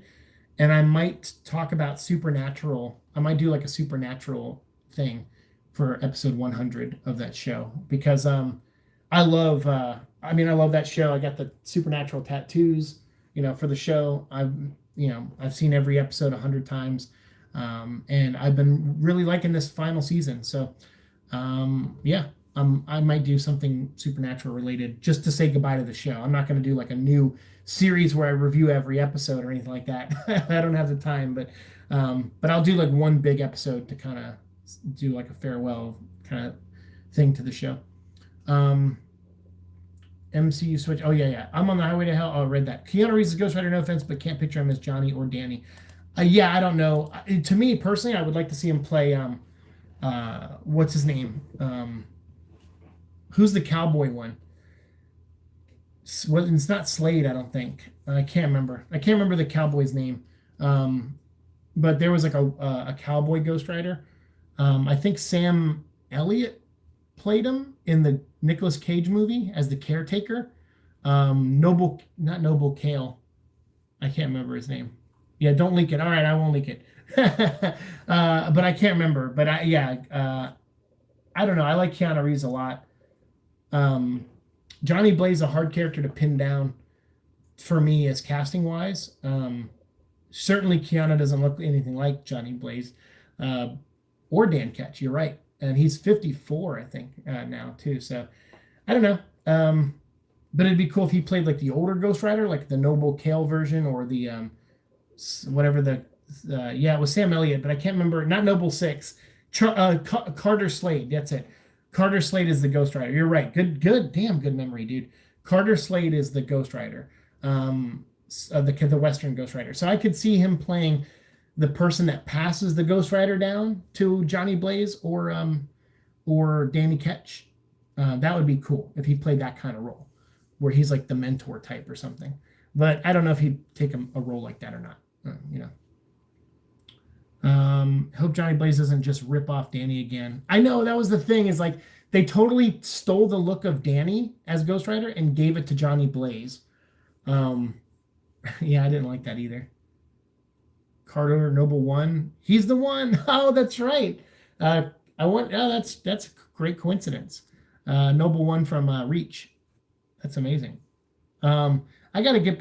This year we did not do Halloween, but I do have something for. Oh shit. I don't know if Andrew's still in here, but I also found some other things. Let me show you this first. So I might next week I might do a video where we build this. It's a Halo Master Chief helmet for Mega Constructs. And this is what I wanted to do for Halloween. On Halloween night, I wanted to come home and build this and do a live stream and talk to you guys. But the downside is I worked a really intense day on Halloween at SeaWorld, which was like, I guess now looking back, that was my second to last day because yesterday was my last day there. And it was brutal on me because I went in not feeling well that day my head felt like it was cracking. Like I could, if I could visualize it, I would, but it was like it felt like my head was cracking right in half right here. And I went to work and I killed it. Like I did really well that day. It was probably the best day I've ever had at that job, and I was miserable the whole time. But you know, when you got a job to do, it's like I don't know. I try to compartmentalize my pain when I'm at work, but some days I can't do it too well. Like yesterday was one of those days where it was a slower day, so I didn't have enough things to distract me from it. So I didn't handle it too well yesterday. So I got sent home early yesterday because I wasn't doing too well. Plus, the area I was working in closed anyway, so it kind of worked out. But I wanted to build this for Halloween, so we might do like we still might do Halloween. It'll just be late this year, so we'll build that and we'll kind of talk Halo stuff. But I found these. So these are some events I went to in LA. I'm gonna frame them. So this was I went to the Green Lantern premiere, Ryan Reynolds movie. This was a year after my brain aneurysm rupture, and I just moved back to LA a few months before this. And Green Lantern is my favorite DC character, and I was really excited for this movie. Didn't turn out too well, obviously, but I bought all the toys, I bought all the merchandise. I went, even though my doctor told me not to, I went to Six Flags and rode the Green Lantern roller coaster. Yeah, so yeah, I'm a big Green Lantern fan, and I love that universe so much. It's got a nice combination of like police because it's like a beat cop kind of thing. They're police officers for space, and they like the Milky Way galaxy is called Sector 2814, and so Green Lantern of Sector 2814 has to watch the whole Milky Way galaxy. He has to protect it from any outside intruders and stuff. And so yeah, I don't know. I was really excited for the movie. So I went to the premiere, got to meet some of the actors, and had a great time. And I recently found some pictures of me at that event, so maybe I'll share them on my community board at some point. This was with Andrew, who was in the chat earlier. Speaking of Miles Morales, we went to the world premiere of Into the Spider-Verse. He invited me as his plus one, and this was one of the best. This and going to see Venom with Andrew before Venom came out, and Tom Hardy was in the audience with us, sat behind us, like 2 rows behind us. And then after the movie, hung out with us. He did the Venom vlog intro and all that stuff. Just one of the nicest guys in the world. And Andrew, also one of the nicest people in the world that I've ever met. And I'm so glad I ended up going to, I invited Dave the Film Junkie to the Justice League premiere, where I did not get a cool card like this. They gave me like a piece of paper. It was lame. And then I had to turn it in at the end, so I didn't even get to keep the piece of paper. But that's where I met Andrew in line for that. And honestly, it was one of the best. Like Andrew is one of the nicest people ever. And I feel so bad because like I have these moments where like I get a text message from people. You guys probably know this. Some of you who text me and email me, if I see the email, I'll read it. And I might not know what to say in response right then and there. So I go, okay, I'll come back to this later. And then I completely forget so when I look at my phone and I don't see any notifications on text message or email, then I just go, oh, okay, I caught up on emails. I completely forget. So I'm really bad at that. So please, if I ever do that to you, don't take it personally. It's just, I just forget sometimes. And then the last thing was Resident Evil 7. I got a pass to go play Resident Evil 7 at Comic-Con. I went down for one day. I think I filmed it. Most of these are on my channel, not this, but I recorded me doing these 2 things, and those are on my channel, so you can always check those out. Yeah, Ghost Racers, that was cool. That was a good book. Don't break it. Determination is strong in this one. Stubbornness. I'm Irish, so I think it's just stubbornness. I don't know if it's willpower. My friend used to make that comment to me because I'm a Green Lantern fan.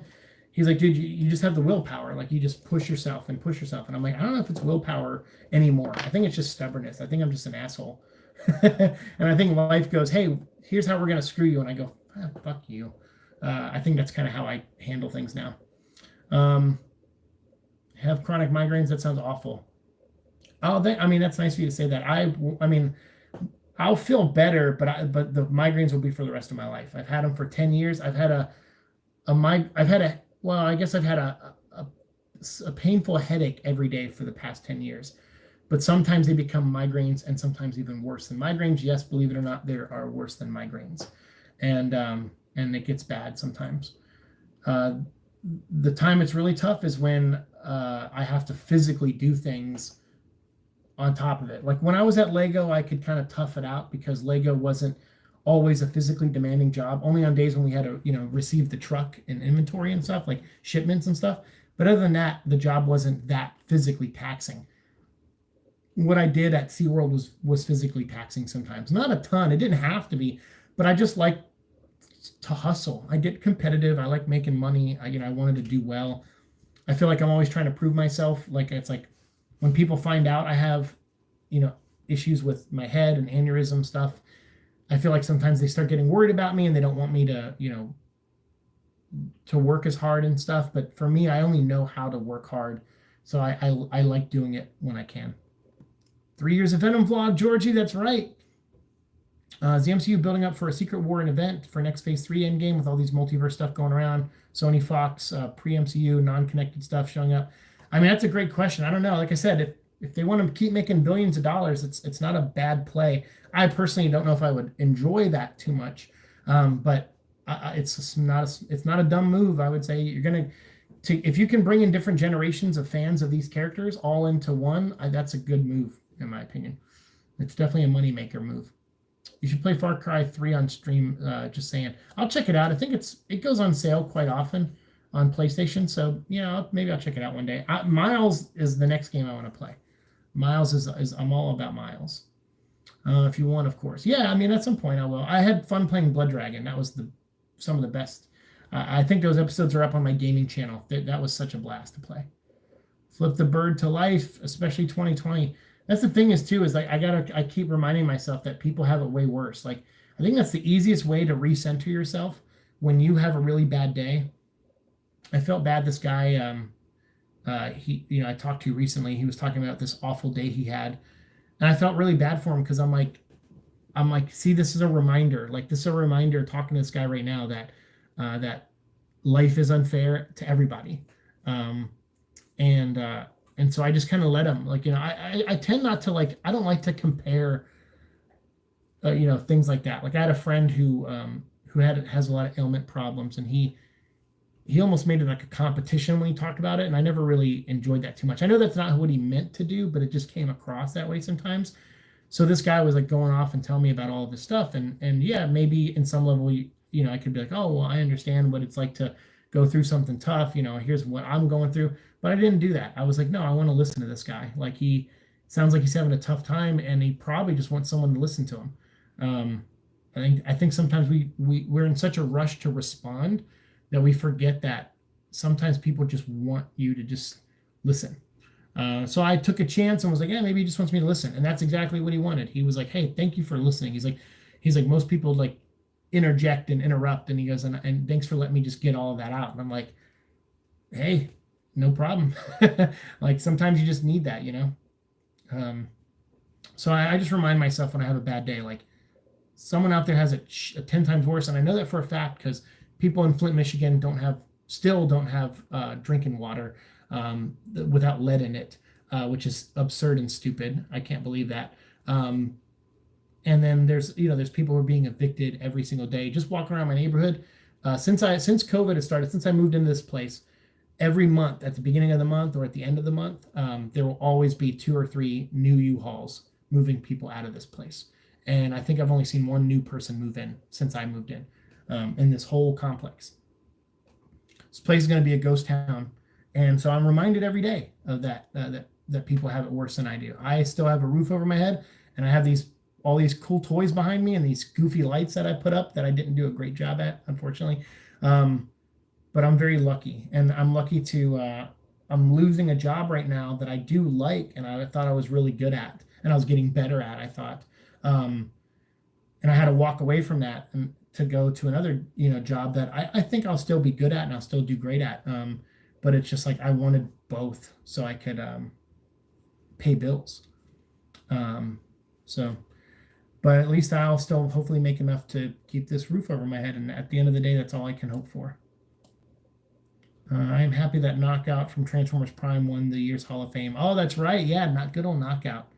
Found art for a presumably canceled Ghost Rider event called Hell on Wheels. Know anything about it?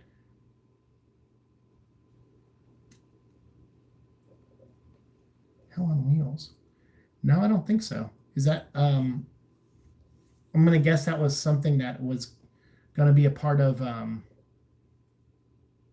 Ed Breeson's stuff. Possibly. I don't know anything about that. I thought the direction they were gonna go in was, and I think in the first issue they did a version, they did like this map of like all the different versions of hell. Everything from like Thor's version of hell to like Christianity's version of hell to, you know, all that stuff. Like it was like all these levels of hell. So that's what I thought they were working on. But Hell on Wheels sounds like a goofy like Hot Wheels line of toys. It could have been fun. I don't know. I mean, I don't know. I don't know anything about that. I saw the David Goyer's late 90s Venom script. Have you ever seen it or read it? I have read it. I read it years and years ago, and then I reread it again, I think like around the time we started this show, because I think I talked about it a little bit in season 1 of this show. And I think someone was trying to get me to do an episode where we go through all the different versions of the movie they were going to make, and we still haven't done that yet. So maybe I'll do that at some point. I do have a guest that I'm going to record with next week where we're going to go through the history of Venom in video games, and we're going to talk about and mention nearly every video game that Venom has ever been in. So you'll get that episode from me at some point next week. Hell on Wheels, though, it sounds kind of like campy. It probably could have been really fun. He knows about it, but that's for another time. I don't know about Hell on Wheels. I just thought, based on the trajectory of the first issue and what they were writing, it seemed like there was going to be this power play with Lilith and Hell, and that there was these pieces on Earth that had to be put in place, including Dan Ketch as the new Limbo Ghost Rider or whatever he was called. Was it Spirit of Pollution or something? I can't remember. So yeah, I don't know. I honestly don't know about Hell on Wheels. For some reason, when you first said it, I was thinking of Ghost Racers, and I was like, oh no, that was called Ghost Racers because we just talked about it a few minutes ago. But yeah, no, I didn't know about that. I don't know Ed Breeson. I think I tweeted him a couple times just to tell him how much I liked his Old Man Logan run and some of his other stuff. I think that's the extent of that. I don't think I've ever even met him at a convention in person, which is a shame because I actually like his writing. Thanks for getting me emotional again. I'm sorry, Cinnabon. Don't do that. Puminati in the house. Christopher Darlington, what's up?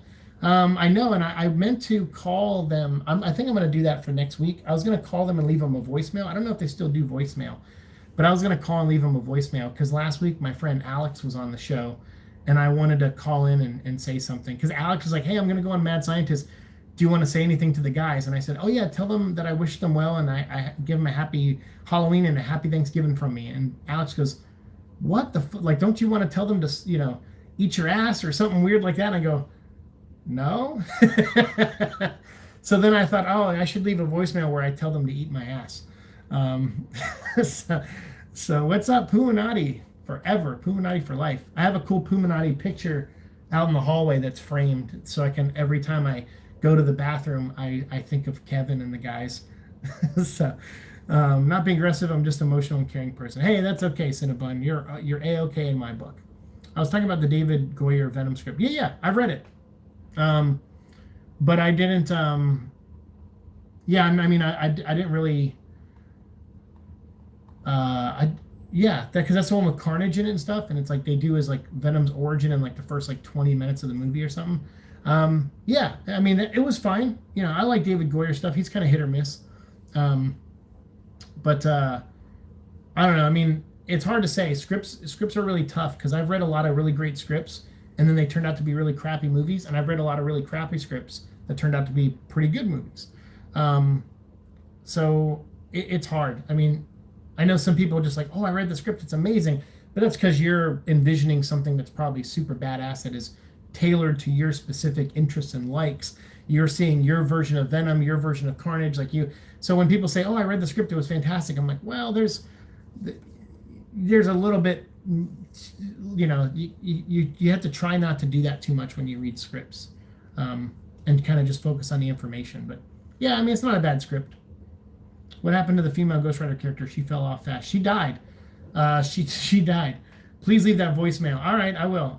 I think I have the number still on my phone, so I'll call and tell them that. So hopefully they'll play it next week. I'll do it for you, Christopher. I'll say this one's for you, Christopher Darlington.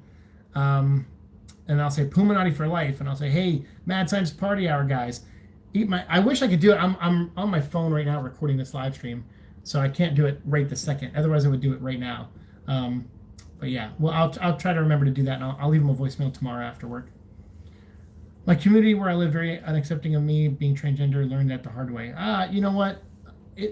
I had a friend who, when she was transitioning, she had a really hard time because I think everyone knew her as a guy. Like before she transitioned, she was transitioning to female, and so everyone kind of worked with her and knew her as a male, or her her previous identity.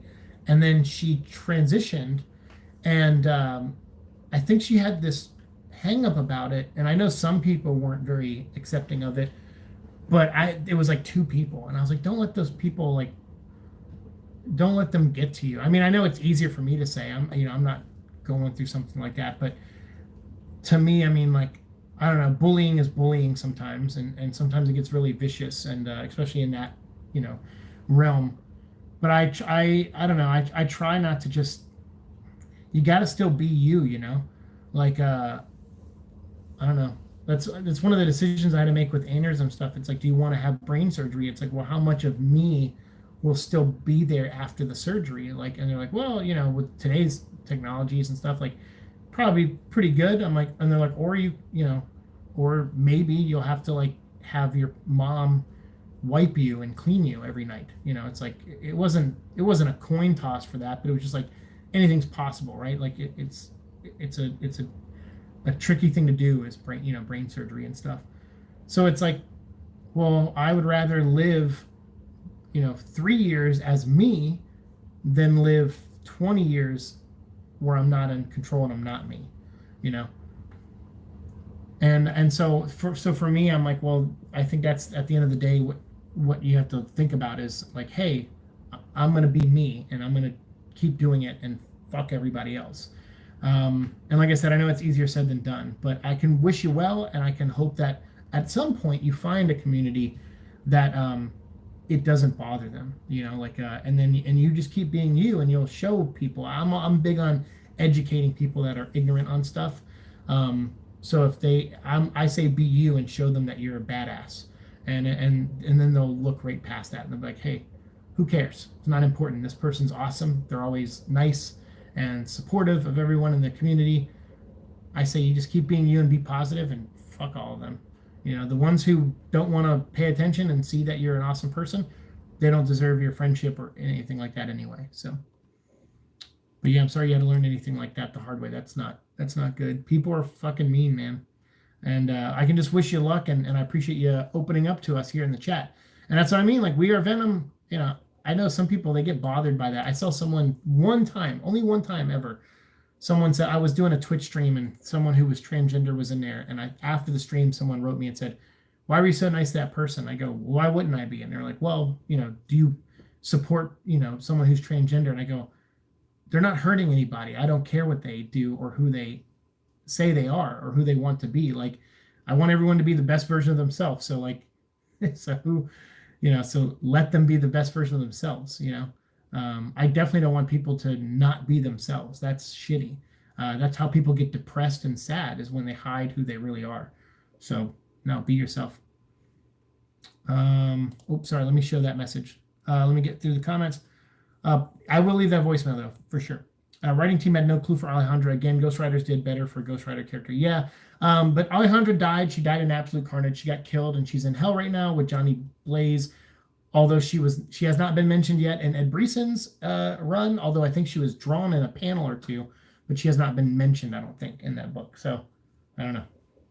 I don't know whatever plans they had for her, but if Moon Knight does not stay the iconic Dracula line in this Disney Plus show, I'm out.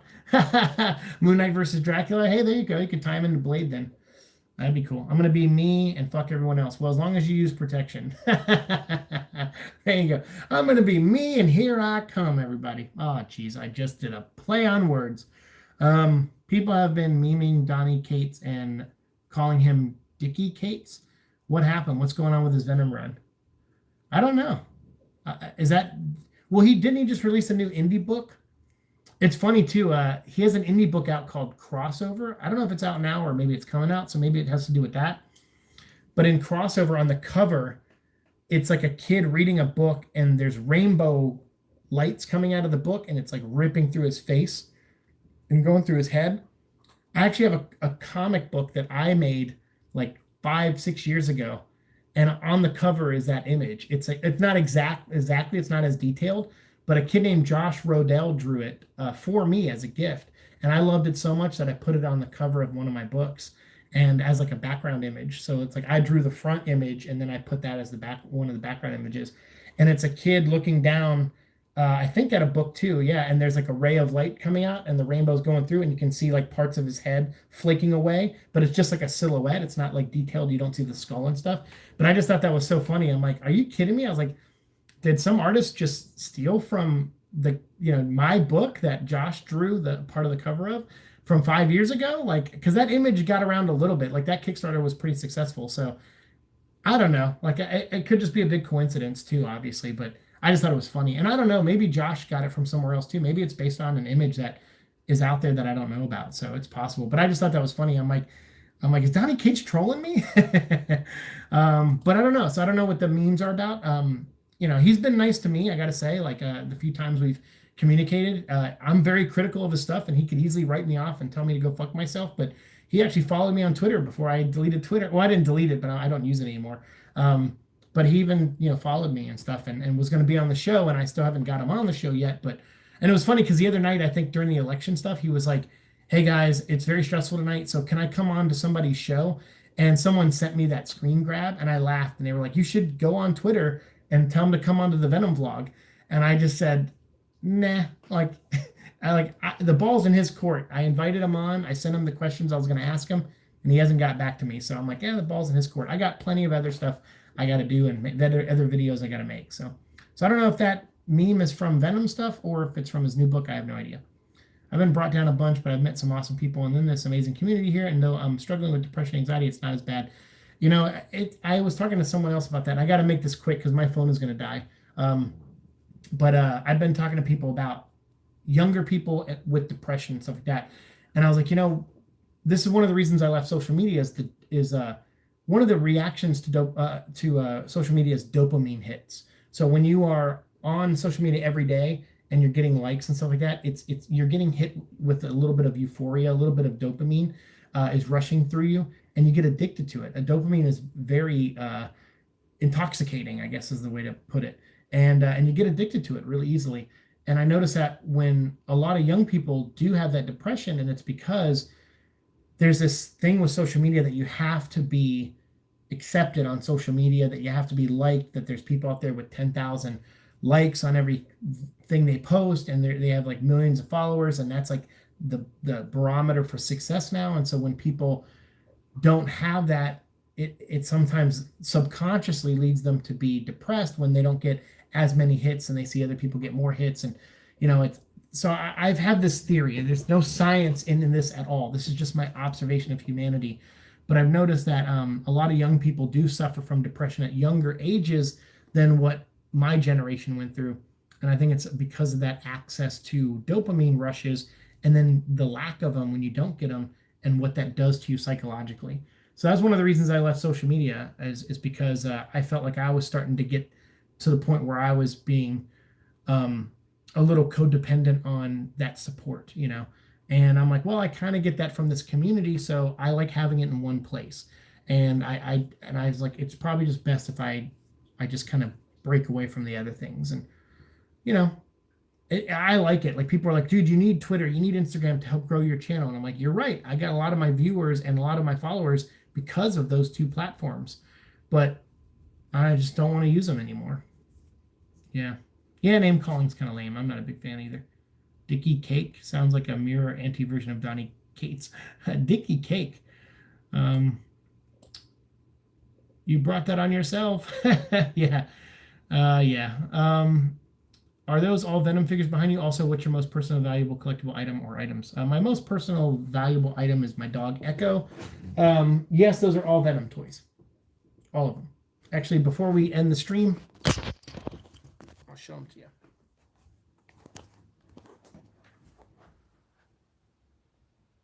So we got these. I don't know how much. Yeah, there we go. Those are Fantastic Four.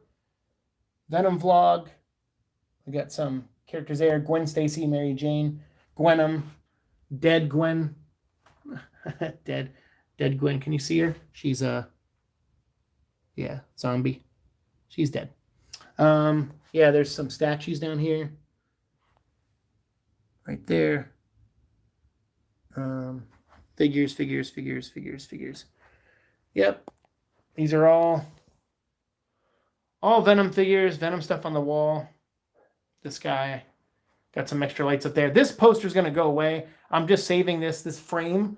I'm going to put a Venom Let There Be Carnage poster there whenever one comes out. But I do like this movie Goon, so I just threw it up there just to have it. Because I feel like Eddie Brock's kind of a goon. So that's why I kind of put it up there. He's got a goon mentality. Anyway, my phone is dying, so I'm going to have to wrap this up. Social media isn't the root. Oh, the balls. I'll take your entire stock. No. No, I mean, it's a combination of things, but social media does play a big factor, in my opinion.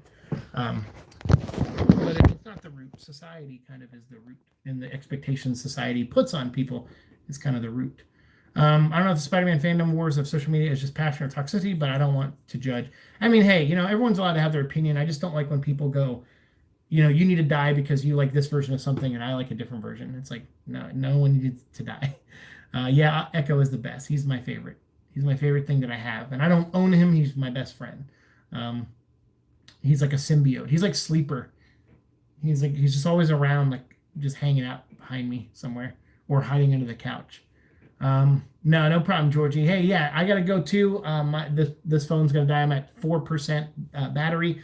So thank you guys for 3 years of just a great time building this community, getting us to 2,550 plus followers on here. I'm very grateful, honestly, and I hope that as we get more movie news, next season on the show, I can get back into that and start pumping that stuff out to you guys. I really hope things change for everybody, and not just so movies can come back into theater, obviously, and so Venom can come back, but also I want people not to be evicted. I want people to have places to live. I want people to work. I want, good things for people. So it's nice that we have this community where we just come and we talk about stuff and talk about our lives. And I hope you guys are all doing well. I really do. Am thankful for everything that this channel has done for my life and myself, and and helping me battle personal demons too. But also you guys, you say such kind things about hanging out with me makes you feel better, and it makes me feel better too. So please continue to do that. Please come back and hang out with us. We'll do more live streams coming up, and I'll try to tough through these headaches that I'm currently having. And once I get back to better mode, I'll pump out more episodes, and I'll get more live streams up too. But for now, it was too important. Last night was because now it's past midnight my time on the East Coast, but it was November 5th, and I'm like, that's when I started the show. I got to do a live stream. I can't let this go. And so I'm glad we're still here 579 episodes later.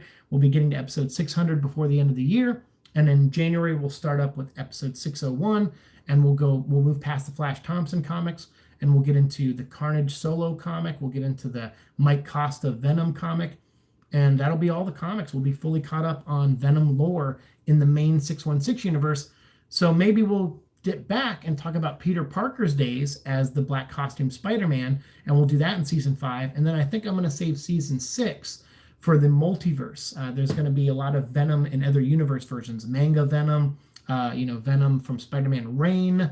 There's all these different Spider-Man and Venom stories that are from the multiverse, and we'll probably talk about those in season 6. So I hope you guys stick around. The show's not going anywhere, and we'll definitely try to get to 1,000 episodes of this show one day, is what I hope. So thank you so much. Good night to everyone. Good night, VC, Cinnabon, Georgie, Chris Darlington. Eat my ass, Puminati. I will leave that message. And all you guys, thank you again. Yeah, peace out to you, and thanks for making these videos. Cinnabon says, thank you for watching these videos. It means a lot to me. I'll see you guys in the future. Peace. Oh no, 2% battery.